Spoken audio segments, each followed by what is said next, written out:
تمام تعریفیں، حمد و ثنا اللہ تعالیٰ جل مجدہ الکریم کے لیے۔ درود و سلام نبی اکرم نور مجسم شفیع معظم احمد مجتبیٰ جناب حضرت محمد مصطفیٰ صلی اللہ تعالیٰ علیہ وسلم کی ذات والا صفات کے لیے حمد و صلات کے بعد، عزیز دوستو، بزرگوں، بھائیوں، اللہ تبارک و تعالیٰ نے قرآن حکیم میں نبی رحمت صلی اللہ تعالیٰ علیہ وسلم کی عظمتوں کا، شانوں کا، بلندیوں کا ذکر فرمایا ہے۔ امت مسلمہ نے اور امت کے مفسرین نے، علماء نے نبی پاک صلی اللہ تعالیٰ علیہ وسلم کی ہر عظمت پر، سید عالم صلی اللہ تعالیٰ علیہ وسلم کو عطا کی گئی ہر شان پر تفصیل سے کلام فرمایا۔ ہمارے بزرگوں نے سید عالم علیہ السلام کی عظمتوں کو کھول کھول کر امت کو سنایا اور بتایا، لیکن پھر بھی بہت سارے پہلو تشنہ ہیں، اور جیسے جیسے وقت گزرتا جائے گا امت تک حضور سید عالم علیہ السلام کی عظمتوں کو پہنچایا جاتا رہے گا اور لوگ اس سے استفادہ کرتے رہیں گے۔ قرآن مجید میں اللہ تعالیٰ نے ارشاد فرمایا کہ یا ایھا النبی انا ارسلناک شاہدا ومبشرا ونذیرا، اے محبوب علیہ السلام، بے شک ہم نے آپ کو گواہ بنا کے بھیجا ہے، خوشخبری دینے والا بنا کے بھیجا ہے اور ڈر سنانے والا بنا کے بھیجا۔ پھر فرمایا وَدَاعِيًا إِلَى اللَّهِ بِإِذْنِهِ، اور ہم نے آپ کو اللہ کی طرف دعوت دینے والا بنا کے بھیجا ہے اس کے اذن کے ساتھ، وَسِرَاجًا مُنِيرًا، اور آپ کو چمکتا ہوا آفتاب بنا کے بھیجا ہے۔ دنیا کے اندر انسان میں جو چیز اسے رغبت دیتی ہے، جو اس کو عمل پر ابھارتی ہے، وہ اس کا عقیدہ اور اس کی سوچ ہوتی ہے۔ انسان کے جو افکار ہوتے ہیں نا، جو اس کی سوچیں ہوتی ہیں، وہ اس کے عمل کو مرتب کرتی ہیں۔ انسان کا جس طرح کا نظریہ ہوتا ہے، پھر وہ زندگی میں عمل بھی اسی طرح کے کرتا ہے، لوگوں کے بیچ رہ کے وہ وقت بھی اسی طرح ہی گزارتا ہے۔ قریش مکہ اور حضور سید عالم صلی اللہ تعالیٰ علیہ وسلم سے جو پہلے کے لوگ تھے، ان کے افکار بہت ساری خرابیوں کا شکار ہو گئے تھے، فکری کمزوریاں پیدا ہو گئی تھیں، مختلف قسم کی اوہام پرستی کا وہ شکار تھے، توہمات میں الجھ گئے تھے۔ حج کا موقع آیا ہے تو اب انہوں نے قبولیت کا یہ نظریہ گھڑ لیا ہے کہ ننگے ہو کے معاذ اللہ طواف کریں گے بیت اللہ کا۔ قربانی کا موقع آیا ہے تو جانوروں کا خون دیواروں کے ساتھ لگائیں گے خانہ کعبہ کی۔ اور قرآن حکیم ہمیں یہ بھی بتلاتا ہے کہ جب حج کر کے لوٹتے ہیں تو اب دروازوں سے نہیں گزرنا، اب ہم نے کوئی اور رستے پھلانگ کے گھروں میں آنا ہے، اس لیے کہ ہم نیک ہو کے آئیں۔ تو مختلف قسم کی توہمات انہوں نے گڑھ لی تھی، اللہ تبارک و تعالیٰ کی ذات کے بارے میں بھی، انبیاء کرام علیہ السلام کے بارے میں بھی۔ قرآن مجید ہمیں کہتا ہے کہ یہودیوں نے جناب عزیر علیہ السلام کو اللہ کا بیٹا کہا، عیسائیوں نے معاذ اللہ حضرت عیسیٰ علیہ السلام کو اللہ کا بیٹا کہا۔ تو افکار کے اندر جب انسان کے بہت زیادہ خرابیاں آ جاتی ہیں، یعنی ایک آدمی کا ذہن بن گیا نا سارے لوگ چور ہی ہیں، تو پھر کسی سے دوستی کرنا، کسی کے ساتھ چلنا، وقت گزارنا اس کے لیے دشوار ہی نہیں، محال بھی ہو جاتا ہے۔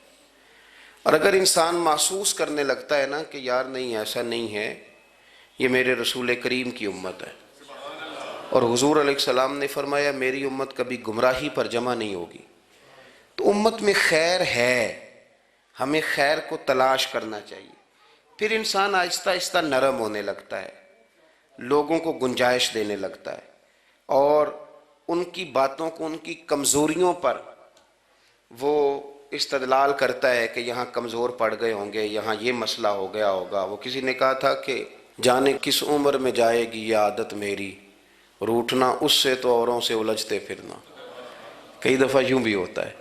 تو ہمارے ہاں افکار میں اگر حسن رہے، تازگی رہے، خوبصورتی رہے، اب بھی کچھ لوگ ایسے ہیں جو اعتدال کا رستہ چھوڑ جاتے ہیں۔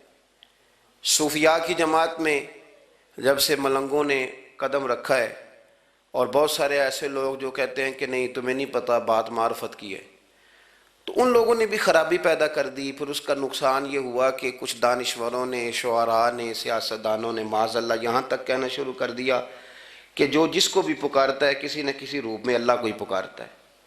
افکار میلے کر دیے۔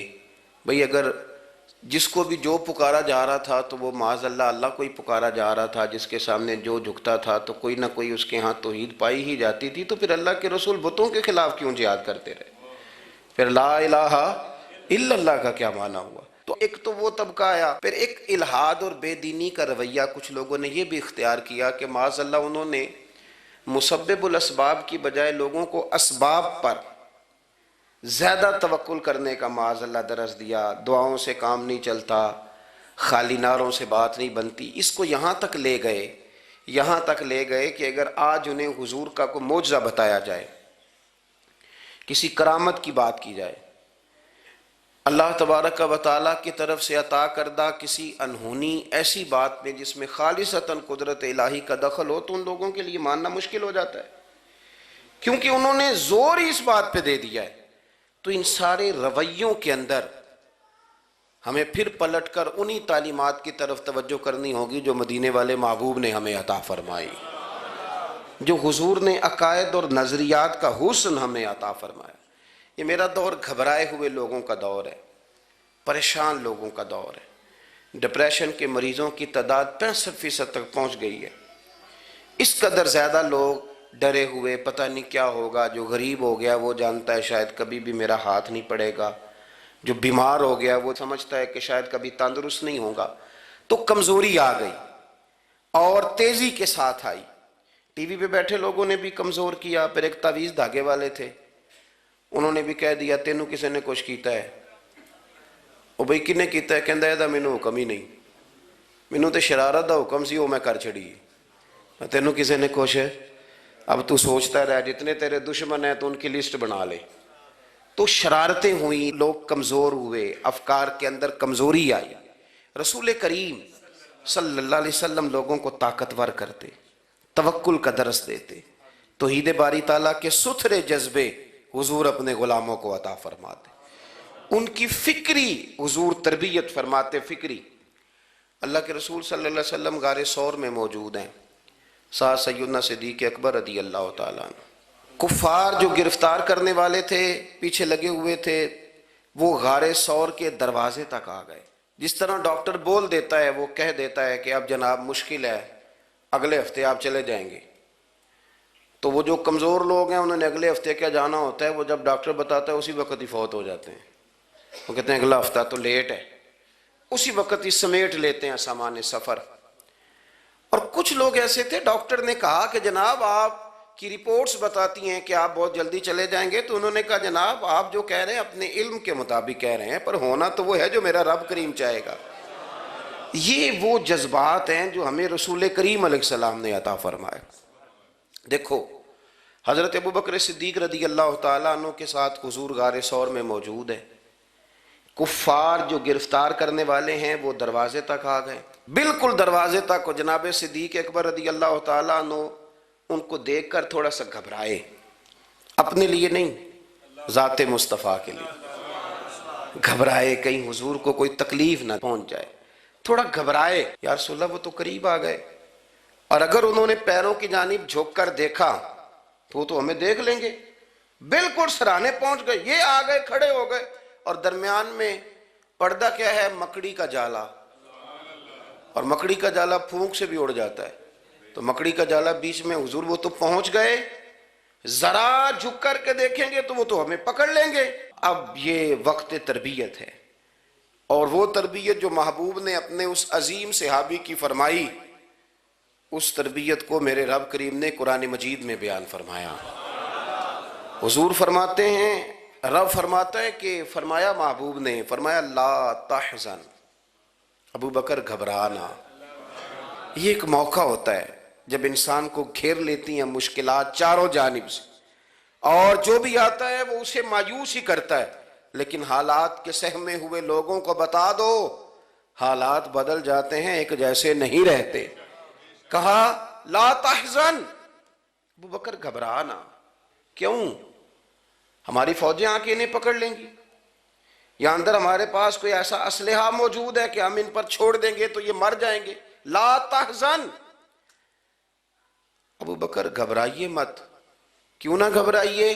اس لیے کہ ان اللہ معنا، بے شک اللہ ہمارے ساتھ ہے۔ جن کے ساتھ رب ہو انہیں گھبرانا نہیں چاہیے. انہیں گھبرانا، یہ جو مصلے کی قوت ہوتی ہے، یہ دعا کی طاقت ہوتی ہے، دعا صلاح المومن، یہ جو قوت ہوتی ہے انسان کے پاس، یہ جو اس کے پاس ہتھیار ہوتا ہے کہ آج رات منا لوں گا میرا رب کرم فرما دے گا، یہ جو اس کے پاس قوت ہوتی ہے یہ اسے کمزور نہیں پڑنے دیتی، اسے طاقتور رکھتی. تو حضور نے افکار کے اندر یہ حسن پیدا کیا، لوگوں کو بتلایا کہ بجائے اس کے کہ تم کوئی چور رستہ تلاش کرو، کوئی سیاست کرنے کی کوشش کرو، تم کوئی ایسی راہ اختیار کرو جو تمہیں محسوس ہو کہ درست نہیں ہے، اس رستے نہ چلو، بلکہ تم اپنے رب کو منانے والے رستے پہ چلو. اور ترمذی شریف میں حدیث ہے، حضرت انس بن مالک رضی اللہ تعالیٰ عنہ فرمانے لگے کہ کریم محبوب علیہ السلام فرماتے ہیں کہ اپنے دکھڑے دنیا داروں کو نہ بتانا، سیٹھوں، نوابوں، چودھریوں، چاپلوسی کرنے کی ضرورت کوئی نہیں. اپنے دکھڑے دنیا داروں کو نہ بتانا ورنہ اللہ تمہیں کبھی غنی نہیں فرمائے گا. فرمایا اپنے دکھ اپنے رب کریم کی بارگاہ میں عرض کرنا، جلدی یا دیر سے اللہ تمہیں لوگوں سے بے نیاز کر دے گا. تربیت فرمائی. ہم لوگوں نے تیزی سے اپنے آپ کو کمزور کیا ہے، توجہ کا مرکز دنیا دار. وہ اکبر الہآبادی نے کہا تھا کہ مصیبت میں بھی اب یاد خدا ہم کو نہیں آتی، دعا منہ سے نہ نکلی جیبوں سے عرضیاں نکلی. اب بھی نہ لوگ درخواستیں جمع کراتے ہیں، دعائیں نہیں کرتے.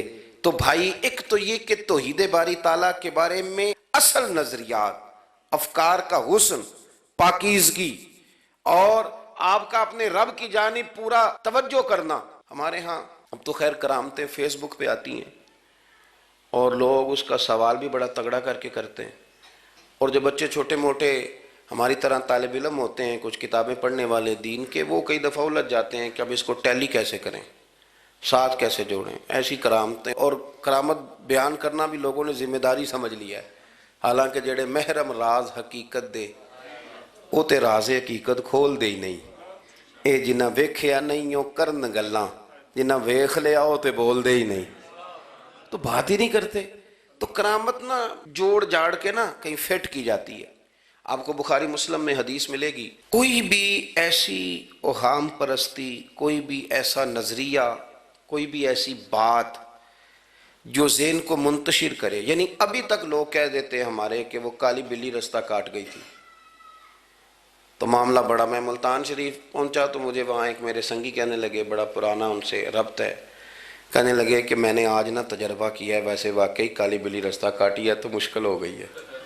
میں نے انہیں کہا کہ آپ کا تجربہ سجدہ صاحب کا محتاج ہے، آپ کو دوبارہ سے تجربہ کرنا چاہیے. خدا کے بندے کالی بلی رستہ کاٹ جائے تو مشکل ہوتی ہے، تو میرا تو سارے رستے، کئی کالی گاڑیاں رستہ کاٹ گئی ہیں، اب کیا کیا جائے.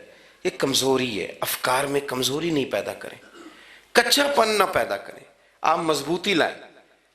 بخاری مسلم میں آپ کو حدیث ملے گی، سرور کائنات علیہ السلام کے صاحبزادے جناب ابراہیم علیہ السلام وصال فرما گئے، اور کیفیت یہ تھی کہ انہوں نے حضور کی مقدس گود میں آخری سانس لیا.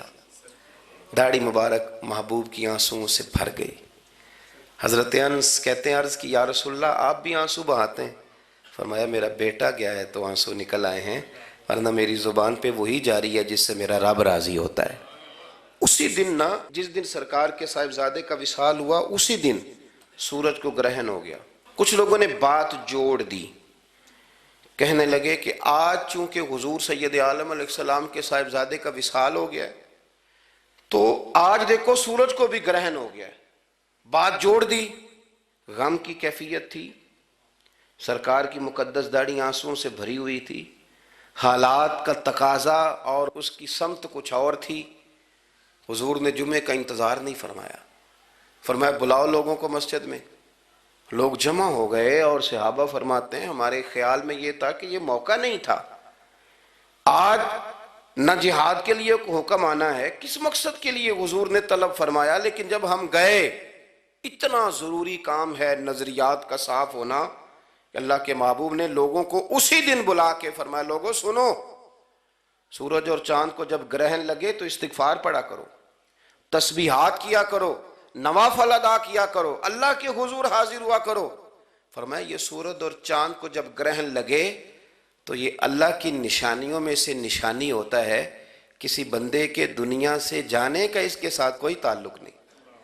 تم نے اپنے ذہن کو ٹھیک رکھنا ہے، افکار کو ٹھیک رکھنا، کسی بھی قسم کی تم نے اوہام پرستی کا شکار نہیں ہو۔ مضبوط رہیں، مضبوط رہیں، اٹھ باندھ کمر کیوں ڈرتا ہے، پھر دیکھو خدا کیا کرتا ہے۔ آپ مضبوط رہیں، جب مضبوط رہیں گے تو انشاءاللہ توانائی اللہ کی طرف سے عطا کر دی جائے۔ دوسری بات، نبی پاک صلی اللہ تعالیٰ علیہ وسلم نے تمام انبیاء کرام علیہم السلام کے بارے میں لوگوں کے ذہنوں کی اصلاح کی۔ آپ کبھی قرآن حکیم کا مطالعہ فرمائیں، احادیث مبارکہ کو پڑھیں تو میرے محبوب کریم کی شان یہ ہے کہ حضور انبیاء کی شانیں بیان کرتے ہیں۔ حضرت موسیٰ کلیم اللہ ہیں، کس نے ہمیں بتایا؟ قرآن و حدیث نے بتایا۔ شانیں بیان کی نبیوں کی، عظمتیں بیان کی۔ حضرت ابراہیم خلیل اللہ ہیں، یہ ہمیں قرآن نے بتایا، حضور نے بتایا، لیکن ساتھ ہمیں یہ بھی بتایا کہ ہیں یہ اللہ کے بندے، ہیں یہ اللہ کے رسول۔ نبی پاک صلی اللہ تعالیٰ علیہ وسلم نے افکار اور نظریات انبیاء کے بارے میں لوگوں کے درست فرمائے۔ مجموع الزوائد میں حضرت مولا علی شیر خدا رضی اللہ تعالیٰ عنہ کی حدیث مروی ہے، ایک بدو آ گیا حضور کی بارگاہ میں کچھ مانگنے کے لیے۔ مولا کائنات رضی اللہ تعالیٰ عنہ فرماتے ہیں سرکار جب کسی بات کا جواب نہ دینا چاہتے تھے تو خاموش ہو جاتے تھے، کچھ دیر خاموش رہتے تھے، اور حضور کا خاموش رہنا بھی ہمارے محدثین نے محفوظ کیا ہے۔ اقسام حدیث میں سے ایک حدیث ہے جسے حدیث تقریری کہا جاتا ہے، وہ حدیث ہے جس میں حضور خاموش رہے، کوئی کام کیا گیا تو سرکار خاموش رہے۔ حضرت مولا علی کہتے ہیں حضور خاموش ہو گئے، لیکن چونکہ دیہاتی تھا، سادہ تھا، اس نے جب بار بار گفتگو چھیڑنا چاہی تو پھر حضور نے فرمایا چل پھر مانگ لے کیا مانگتا ہے، مانگ لے پھر کیا مانگتا ہے، کر سوال۔ دیہاتی تھا، سادہ آدمی تھا۔ مولا کائنات فرماتے ہیں ہمیں یوں لگا کہ اب یہ آخرت اپنی سوار جائے گا، جنت کا سوال کرے گا، لیکن بڑا ہی سادہ تھا۔ مانگنے پہ بھی آیا تو کیا مانگا؟ کہنے لگا یا رسول اللہ صلی اللہ علیہ وسلم میں نے سفر کرنا ہے، مجھے ایک اونٹنی عطا کر دیتے۔ حضرت سلطان باہو سے کسی نے کہا کہ بڑے لوگ مرید ہوتے ہیں، تو فرمانے لگے رابطہ طالب کوئی نہیں ملیا، جو ملیا طالب زرد آؤ۔ تو بہت سارے لوگ ایسے آتے ہیں جو کامل شیخ کے پاس بھی آ کے کہتے ہیں دکان کوئی نہیں چلتی، یہ تو کسی سیٹ سے مشورہ کر لیتے، کاروبار چلانے کا آپ کو ڈھنگ بتا دیتا۔ یہ یہاں آ کے بھی آپ نے یہی سوال کیا، یہاں پہنچ کے بھی یہی سوال۔ تو نبی پاک صلی اللہ تعالیٰ علیہ وسلم سے کہنے لگا ایک اونٹ دے دیں آنے جانے کے لیے۔ حضرت علی کہتے ہیں ہمیں بڑا افسوس ہوا، یار تو آیا کہاں پہ ہے اور تو مانگ کیا رہا ہے؟ تو بارگاہ دیکھ اور اپنا سوال دیکھ، تو کہاں کھڑا ہے، کیا مانگ رہا ہے؟ حضور مسکرائے اور مسکرا کر کے فرمایا کہ اونٹ تجھے دیا، چل کچھ اور بھی مانگ لے۔ حضرت علی کہتے ہیں ہم نے کہا اب جنت مانگے گا یہ حضور سے؟ تو بڑا ہی بھولا تھا، کہنے لگا جی اگر آپ کچھ اور بھی دینا چاہتے ہیں تو اونٹ پہ ڈالنے کے لیے کجاوا بھی دے دیں۔ تو حضرت مولا علی شیر خدا فرماتے ہیں ہمیں پھر بڑا افسوس ہوا کہ یار دیکھو اتنا چانس ملا ہے پھر کھو دیا ہے۔ رسول کریم علیہ السلام بھی مسکرائے، اور سرور کائنات کی جو مسکراہٹ ہوتی تھی وہ خوشیاں تقسیم کرتی تھی۔ اعلیٰ حضرت رحمت اللہ علیہ فرماتے ہیں جس کی تسکین سے روتے ہوئے ہنس پڑے، جس کی تسکین سے روتے۔ اب یہاں سوال پیدا ہوتا تھا کہ پھر اس مسکراہٹ کے لیے تو انتظار کرنا پڑتا ہوگا کہ حضور مسکرائیں تو روتے ہوئے ہنسیں، تو اگلا شعر بھی ہے اور جواب بھی ہے۔ فرمانے لگے جس کی تسکین سے روتے ہوئے ہنس پڑیں اس تبسم کی عادت پہ لاکھوں سلام۔ یہ تو عادت ہے حضور کی، یہ تو عادت ہے مسکراتے رہنا۔ تو حضور بھی زیر لب مسکرائے۔ تیسری دفعہ میرے کریم نے پھر فرمایا چل مانگ لے کچھ، تجھے ایک چانس اور دیتے ہیں۔ پر مولا کائنات فرماتے ہیں بڑا ہی بھولا تھا، تیسرا چانس ملا، گویا گولڈن چانس ملا، لیکن پھر بھی وہیں کا وہیں رہ گیا۔ کہنے لگا ٹھیک ہے اگر آپ کچھ اور بھی دینا چاہتے ہیں تو میرا سفر لمبا ہے، آنے جانے کا خرچہ بھی دے دے۔ اللہ اکبر۔ اب حضور عقائد کی بابت بتانے لگے کہ رسالت کے بارے میں، محبوب کے بارے میں عقیدہ کیسا ہونا چاہیے؟ تو حضور علیہ السلام فرمانے لگے تجھ سے تو وہ بنی اسرائیل کی بڑھیا ہی اچھی تھی۔ یا رسول اللہ صلی اللہ علیہ وسلم کون سی؟ تو حضور فرمانے لگے جناب موسیٰ علیہ السلام کو حکم ہوا ہجرت کریں، تو آپ جانے لگے، تو پھر ارشاد خداوندی ہوا کہ جہاں حضرت یوسف علیہ السلام مدفون ہے، آپ کا مزار پر انوار ہے، اگر آپ کو جانا ہے تو پھر ان کے تابوت کو بھی آپ نکال کر کے ساتھ لے جائیں۔ حضرت سیدنا موسیٰ علیہ السلام نے لوگوں سے پوچھا تمہیں پتہ ہے جناب یوسف کا مزار کہاں ہے؟ کسی کو نہیں پتا، ایک بوڑھی اماں ہے ضعیف العمر، اس کو خبر ہے۔ حضرت موسیٰ علیہ السلام نے اس سے کہا اماں تو بتائے گی کہ حضرت یوسف کا مزار کہاں ہے؟ تو کہنے لگی بتاؤں گی پر مفت نہیں بتاؤں گی، یہ حضور بیان کر رہے ہیں، بتاؤں گی پر فری میں نہیں بتاؤں گی، میں نا مفت تھوڑی بتاؤں گی۔ فرمایا چل تو اپنی قیمت بتا بتانے کی، تو کہنے لگی میں اس شرط پہ جناب یوسف کے مزار کا پتہ بتاؤں گی کہ آپ مجھے جنت میں وہ والا گھر دیں گے جس کے پڑوسی جناب موسیٰ علیہ السلام ہو۔ آپ کے پڑوس میں گھر چاہیے، تجھ سے تجھی کو مانگ کے میں نے مانگ لی ساری کائنات، وہ والا مکان چاہیے جس کے پڑوسی آپ ہوں۔ تو حضرت موسیٰ کلیم فرمانے لگے اماں چل جنت مانگ، تو نبیوں کے قریب مکان مانگ رہی ہے، وہ تو بڑا اونچا درجہ ہوگا، تو بڑی دور پہنچ گئی، اتنی بڑی سوسائٹی میں پلاٹ مانگ لیا، وہاں پہنچ گئی۔ تو بوڑھی کہنے لگی ٹھیک ہے پھر اگر یہ معاملہ ہے تو پھر ختم ہو گئی بات، اگر آپ نہیں بتاتے تو جائے میں بھی نہیں پتہ بتاتی۔ جب وہ اڑ گئی، ٹھہر گئی، اور اڑی بھی کس طرح، یہ بھی میرے اللہ کی توفیق، میری طلب بھی تو تیرے کرم کا صدقہ ہے، میری طلب بھی تو تیرے کرم کا صدقہ ہے، یہ پاؤں اٹھتے نہیں بلکہ یہ اٹھائے جاتے ہیں۔ تو وہ کہنے لگی میں نہیں پھر بتاتی، آپ کسی اور سے پوچھ لیں۔ جناب موسیٰ خاموش ہوئے تو ارشاد خداوندی ہوا کلیم اپنے پڑوس میں مکان دینے کا وعدہ آپ کر لیں اور مکان انہیں میں عطا کر دوں گا۔ تو حضور سید عالم صلی اللہ تعالی علیہ وسلم نے اس بدو کی موجودگی میں تربیت فرمائی صحابہ کی، یہ چیزیں بھی حضور نے عطا فرمائی۔ لیکن جب تمہیں کہا جائے مانگو تو پھر یہ کریم رسول کا دروازہ ہے، مانگیں گے مانگے جائیں گے اور منہ مانگی پائیں گے، سرکار میں نہ لا ہے نہ حاجت اگر کی۔ تو افکار کا حسن، نظریات کی پاکیزگی، ہمارے ہاں نا آج کل جو ہمیں لیکچر دیے جاتے ہیں نا، بالخصوص جو طلباء سائنس پڑھتے ہیں تو وہ جب سوالات اٹھاتے ہیں تو اس میں کچھ ایسی چیزیں بھی آتی ہیں، یہ ابھی کورونا کے حالات جب پچھلے دنوں چل رہے تھے تو اس وقت دو تین قسم کے لوگ ہوئے، ایک تو وہ ہوتے ہیں جو بالکل ہی ڈرتے، کہتے ہیں بس چھوڑو جو ہوگا دیکھا جائے گا، اور ایک وہ ہوتے ہیں جو اتنا ڈرتے ہیں کہ بیچارے اپنے سائے سے بھی ڈرنے لگ جاتے ہیں۔ تو یہ دونوں باتیں جو ہیں یہ درست نہیں ہیں۔ درست کیا ہے کہ آپ احتیاط بھی کریں گے پر بھروسہ اپنے رب کریم کی ذات پر کریں گے، بھروسہ اللہ پر۔ تو لوگوں کو ڈرایا جاتا ہے اور جو خوف پھیلایا جاتا ہے ہمارے ہاں وہ بڑا عجیب قسم کا انداز ہے، قبر کو کھڑکی کوئی نہیں ہوتی، دروازہ کوئی نہیں ہوتا، آکسیجن کیسے جائے گی؟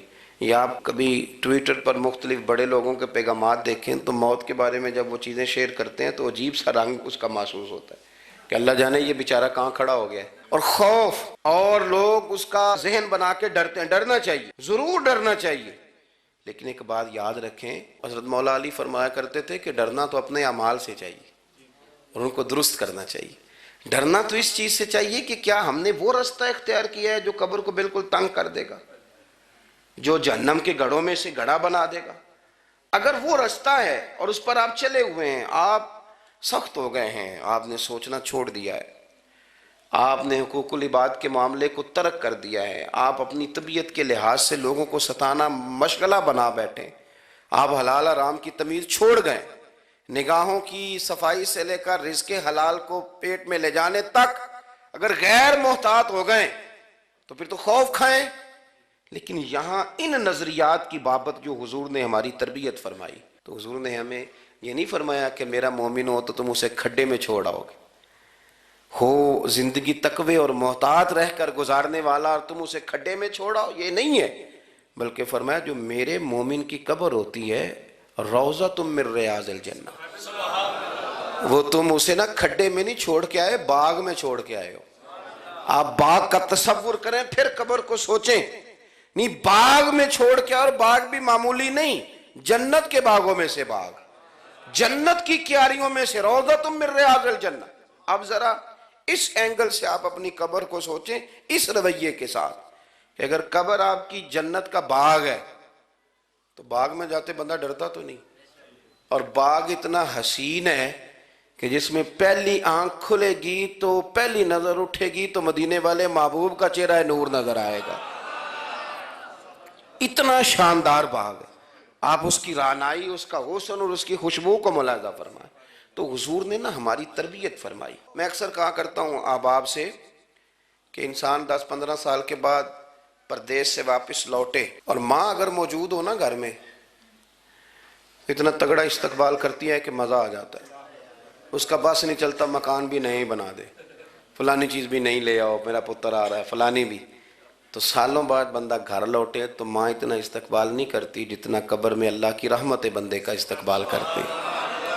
اس لیے جب یہ سوچ بن گئی تھی نا صحابہ کی حصول جنت کی، تو پھر ان کو لگاؤ ہو گیا تھا. پھر دنیا کی زندگی، جاہ و جلال، مال و دولت اتنا زیادہ وقت نہیں رکھتا تھا ان کی نظر میں. پھر وہ سمجھ گئے تھے اس بات کو کہ کن فی الدنیا کانک غریب و عابر سبیل. سمجھ گئے تھے کہ یہ مسافر ہیں ہم یہاں. اور وہ پھر اتنا زیادہ اپنے ذہن پہ چیزوں کو سوار نہیں کرتے تھے، محسوس کرتے تھے کہ اتنی زندگی ان کی ہے، اتنی زندگی ان کی گزر گئی ہے، محسوس کرتے تھے.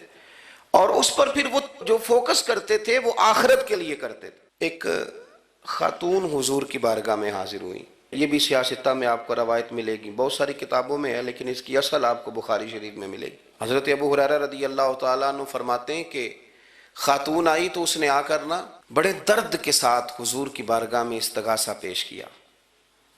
عرض کرنے لگی یا رسول اللہ صلی اللہ علیہ وسلم، میں نا مرگی کی مریض ہوں اور بڑی تکلیف میں ہوں. یہ جو مرگی کا مرض ہوتا ہے یہ اعصابی بھی ہے، جسمانی بھی ہے. ذہن کو کنٹرول کرتا ہے اور انسان جسمانی طور پر بھی بالکل اس وقت جب دورہ ہوتا ہے مفلوج ہو جاتا ہے، ذہنی طور پر بھی خوشی غمی آنا جانا دشوار ہو جاتا ہے انسان کے لیے. تو وہ خاتون عرض کرتی ہے یا رسول اللہ صلی اللہ علیہ وسلم، مجھے مرگی ہے، کریم آپ دعا فرمائیں رب مجھے شفا عطا کر دے. حضور دعا فرما دیا کرتے، اللہ تعالیٰ نے میرے محبوب کے وجود کو ہی شفا بنایا تھا. لعاب دہن مولا علی کی آنکھوں پہ لگائیں تو رب کریم فوراً شفا عطا فرمائے. لیکن حضور نا تربیت جب کرتے نا، تربیت لوگوں کے بیچ، تو پھر نظریات کو، عقائد کو، افکار کو حضور غسل دیتے، وضو کراتے. یہاں بھی سرکار نے صحابہ کے بیچ اس خاتون سے گفتگو فرمائی اور حضور فرمانے لگے اگر تو کہے تو میں دعا کرتا ہوں رب تجھے شفا دے دے گا. حضور فرمانے لگے اگر تو کہے میں دعا کرتا ہوں اللہ شفا دے گا. اور فرمایا اگر تو کرے صبر تو میرا وعدہ ہے رب بغیر حساب کتاب جنت عطا کرے گا. اب یہ سوچ ہے، یعنی ہمیں جب چانس ملتا ہے دنیا اور آخرت میں چیزوں کو عکس کرنے کا تو آپ نظر دوڑا لیں دائیں بائیں کہ لوگوں نے توجہات کہاں اپنی مرکوز کی ہوئی. حضور نے فرمایا اگر تو کہے تو رب کریم ہے، وہ شفا دے گا، میں دعا کروں گا. اور اگر تو صبر کرے، مانا کیا کہ اگر تو مرگی کے ساتھ ہی گزارا کرے، اس کے ساتھ ہی وقت بتائے تو پھر رب تجھے جنت دے گا. یہ سمجھ لیں بات، اس پر غور کریں. وہ جو بیماری کو رحمت کہا گیا تو یہاں اس کا عملی مظاہرہ ہونے جا رہا ہے. حضور فرمانے لگے گر تو صبر کرے تو رب جنت دے گا. صحابہ کہتے ہیں اس بوڑھی نے 1 منٹ نہیں لگایا سوچنے کے لیے، فوراً عرض کرنے لگی. گویا عرض کرتی ہے حضور تھوڑی سی تو زندگی ہے، میں مرگی کے ساتھ ہی گزارا کر لوں گی، آپ دعا کریں رب مجھے جنت عطا کر دے، ہاں میرے لیے جنت کی دعا کر دیں. تو صحابہ فرماتے ہیں حضور نے دعا کر دی، گویا وعدہ ہو گیا جنت کا. وہ عرض کرتی ہے یا رسول اللہ صلی اللہ علیہ وسلم جب مرگی ہوتی ہے تو میرے وجود سے کپڑا ہٹ جاتا ہے، ستر کا مسئلہ بنتا ہے، اس کے لیے آپ ضرور اللہ کے حضور عرض کریں. تو سرکار نے دعا کر دی. صحابہ فرماتے ہیں کہ وہ دیر تک موجود رہیں، دیر تک. حضرت عثمان غنی کے زمانہ مبارکہ تھا، وہ بوڑھی موجود رہیں. جب بھی انہیں مرگی ہوتی تھی کپڑا اپنی جگہ پہ موجود رہتا تھا. اور جب ہم سے کوئی کسی جنتی کو دیکھنے کا سوال کرتا تھا تو ہم کہتے تھے اس بوڑھی کو دیکھ لو، اسے دنیا میں ہی حضور نے جنت کی بشارت عطا فرمائی. تو جو سمجھنے کی بات ہے وہ یہ ہے توحید، رسالت، قبر، حشر، اس کے بارے میں اپنے نظریات کو صاف ستھرا رکھیں۔ وقت تیزی سے بیت رہا ہے، وقت جو اپنی اس کی سپیڈ ہے اس کے ساتھ وہ گزر رہا، قریب ہوتے جا رہے ہیں لوگ قبر کے، آخرت کے۔ کرنے کا کام یہ ہے کہ ہمارے نظریات وہ ہوں جو ہمیں رسول کریم نے عطا فرمائے۔ حضرت فاروق اعظم رضی اللہ تعالیٰ عنہ جیسے دلیر آدمی حضور کے مقدس وجود پر موٹے بان کی چارپائی کے نشان دے کے جب روئے ہیں تو حضور نے وہاں بھی تربیت فرمائی ہے۔ فرمایا عمر کیا تم پسند نہیں کرتے کہ اللہ آخرت کی ساری شانیں ہمیں ہی عطا کرے، اور دنیا میں ہم تھوڑی سی مشکل دیکھ لیں تو ان چیزوں کو ہم نے سمجھنا ہے۔ یہ چیزیں ہمیں جینے میں آسانی پیدا کریں گی، ہمارے لیے مددگار ثابت ہوں گی، ہمارے افکار کو یہ تازہ رکھیں گے۔ پھر بہت زیادہ الجھاؤ، بہت زیادہ پریشان ہونا، بہت زیادہ ڈپریشن کا شکار ہونا، بہت زیادہ ہمارا دنیاوی معاملات کے اندر تفکر کرنا، یہ ہمیں کمزور نہیں کرے گا بلکہ ہم توانا رہیں گے۔ اللہ کے حضور دعا ہے مالک کریم کہی ہوئی باتوں کو قبولیت کا درجہ عطا فرمائے۔ دوران گفتگو جام بھول گئے، اللہ ہمارے ساتھ درگزر والا معاملہ فرمائے۔ آخر دعوانا